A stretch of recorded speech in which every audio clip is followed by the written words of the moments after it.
Let's bring you some other news from around the world now. At least 128 people have been killed after a shallow 5.6 magnitude earthquake struck Nepal's mountainous northwestern districts of Jajarkot and Rukhum. Rescue helicopters have flown into the region to help, and security forces are digging out the injured and the dead from the rubble. Officials say they expect the death toll to rise. And let's back to Ramyata Limbu. She's in the Nepalese capital, Kathmandu. Just bring us up to date with the situation at the moment in terms of the rescues and what's been happening.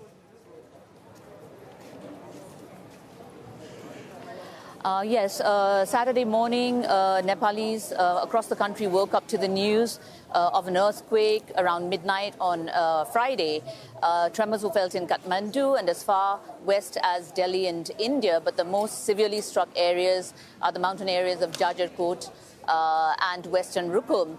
Currently, the hospitals are overwhelmed because of lack of manpower, and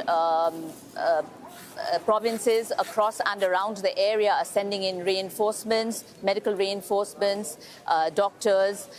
The army and security forces are conducting a search and rescue operation because the first 24 hours after the earthquake is a crucial period after which recovery and rehabilitation work will start.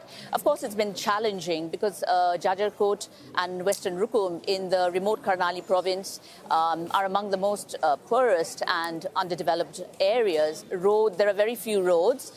Even if there are roads, there are still many areas that you can only reach by foot, and the villages are widespread and scattered. So apparently the security forces are finding that quite challenging in reaching out to these areas. The central government and other provincial governments have rallied to support the region by providing financial aid and other humanitarian resources. And the Nepal government has also called out to international organizations to support humanitarian and recovery rehabilitation efforts. Ramyata, is this an area that normally, or shall we say, fairly often gets situations like this? Is there any sort of prevention that people there have been able to put in place before something like this happening, or are they relying entirely on help from outside? Well, as you know, in 2015, Nepal did suffer from a very big earthquake in which 9,000 people, more than 9,000 people died. And since then, there have been efforts, policies to try to bring a disaster preparedness policies into place. And they are being implemented across the country. But again, Western Nepal, the mountainous region of Western Nepal is very remote. Villages are scattered. Communication is not the best.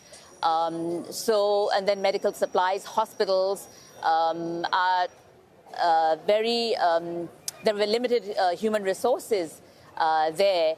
But there have been efforts, definitely, to improve the disaster preparedness, risks of earthquakes, floods, landslides in recent years. But there can be so much more done. Ramyata, thank you very much indeed. We're going to be coming back to you, of course, as those rescue operations continue. But for now, Ramyata Limbu, thank you very much.